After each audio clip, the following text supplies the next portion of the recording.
Eto nga yung araw ng recognition ni Ate Maymay ko. Andiyan na nga pala kami sa mismong event at diyan nga pala yan sa may McDonald ginanap. Dahil wala silang place masyado. Kaya diyan na lang at gustong gusto naman talaga ng mga bata. Sobrang nakaka-proud lang dahil natapos na lang 1 taon nilang pag-aaral at pagtsatsaga na nila. At sa ating mga magulang, sobra din nakaka-proud na nakapagpatapos na nga tayo ng ating mga dinakis. At ayan, nagsimula na nga dito ang event. Nag-pray na nga sila with actions. Yan si Ate Maymay ko, magkahiwalay ang kids and mga parents. Medyo nalulungkot siya kasi hindi niya ako katabi. Pero sabi ko, okay lang yan, kaya mo yan, napag-practice na natin yan sa bahay at sa school.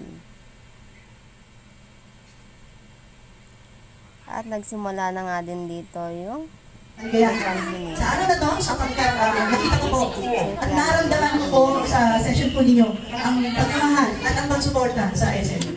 Hindi lang po sa akin, alam ko, suporta niyo po ito sa inyong mga anak.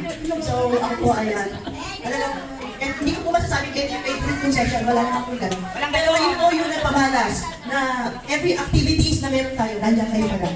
Every activities, wala pa rin sa linya mga mami, every activities, wala akong narinig na reklamo. Wala akong narinig na, kahit na binubuli niyo minsan si teacher. Tama, di ba? Di ba, Denise? Ayan. Narinig ako dito. Sabi mo, present. Kahit po, minsan, hindi ko masasabi kung minsan medyo below the belt. Pero, ano yun eh, hindi ko inisip na ano yun. Inisip ko na pagdalambing para sa akin. No? So, sana, lahat po kayo ay, nag-participate at lahat po ng batang nasa session po ito ay napakalaki ng improvement na pinamalas po nila. So ako po bilang pangalawang nanay nila, iiwan ko sila or iiwanan nila si teacher to go to another step, another journey of their lives na sa tingin ko bilang nanay na parang alam niyo parang mga ibon. Ako yung ibong nanay, sila yung mga inakay ko na alam ko kaya na nilang lumipad. Lilipad sila sa pangarap. So, alam ko, nakaka-proud po ito para sa akin. At nakaka-proud po, hindi ko po ito magiging makakamit or hindi natin makakamit ito sa tulong po ng mga parents. Pero pa natin ang mga nanay ko na be there, yung parang bata pa ang kanilang minds. Pero sa umpisa pa lang, kailangan i-train na natin. I-mold na natin sila. Para, ito po mga batang future generation, magiging future leader po natin. So wala naman pong uwing-luhaan. Lahat po naman ay may awards. So actually wala si Mader kasi may may hati na mamaya hahabol siya. Wala pa yung mga bisita ko. Pero dito si Sir Arvin, ang ating supporter na napakalaki ng moral support sa Baker Center. So pinapasalamatan po din ang aking PTA officer. Palakpakan natin ang PTA officer. Saka hindi lang PTA officer, pati po mga co-parents po nila. Maraming salamat. Sana po sa pupuntahan nyo, sa susunod na pupuntahan po ninyo. Ganun pa rin po yung support na ibibigay na sa magiging guro ng mga anak ninyo. Maraming salamat po at isang mapagpalang umaga. Thank you po. Dito nga isasayaw nga sila. Ayan, lahat ng bata ay nasa harapan. Si Ate Maymay ko nga ay nasa likuran pero alam niya naman yung sayaw na yan at kabisado niyan man. Nasa pinakalikod nga siya na ilagay pero okay lang yan. Importante mabidyohan natin silang lahat. Pasensya na po at hindi ko talaga pwedeng ilagay ang mga sinasayaw nila dyan na kanta at baka tayo ay maano ni meta. Alam niya naman po yun. Ang pamagat nga pala ng kanilang sinasayaw dyan ay Go Go Grow. Kaya kabisado na nila yan dahil matagal na nilang sinasayaw yan. Una pa lang ng schooling nila. Ibang bata ay hindi talaga kabisado dahil madalang nga silang pumasok. Pero okay lang yan. Importante ginagawa ng kids ang lahat ng kanilang makakaya. At pagkatapos nga ng kanilang sayawan dyan na unang sayaw nila, ito na ang pinakahintay naming lahat, ang mabigayan ng rewarding. Hindi ko na nga nabidyohan yun dahil nga medyo nag-fully yung memory ko nun at hindi ko na din talaga masundan at inaasikaso ko nga si Ate Maymay dyan. Matatapos naman na yan.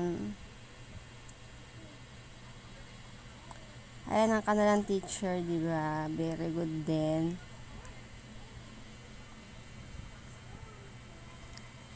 At ayan, okay na. And then, nag-picture-picture na nga kami after awarding.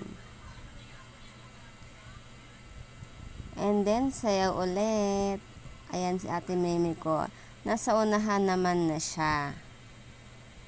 At habang nasayaw nga siya dyan, ay sumasayaw din ako. Tinuturuan ko nga siya. Kaya medyo malikot yung aking pagbibideo.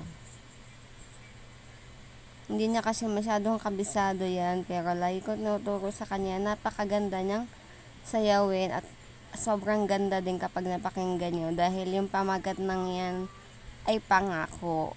Pangako para sa mga magulang at sa teacher.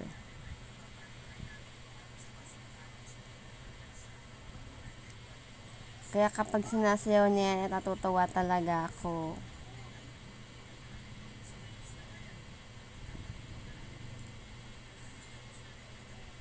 Ang lahat ng ginagawa niya talaga, mapasaya lang ako. At yung mga nanonood din. Pasensya na po kung magulo ang aking video. Dahil may bata po nakaharang sa harapan ko.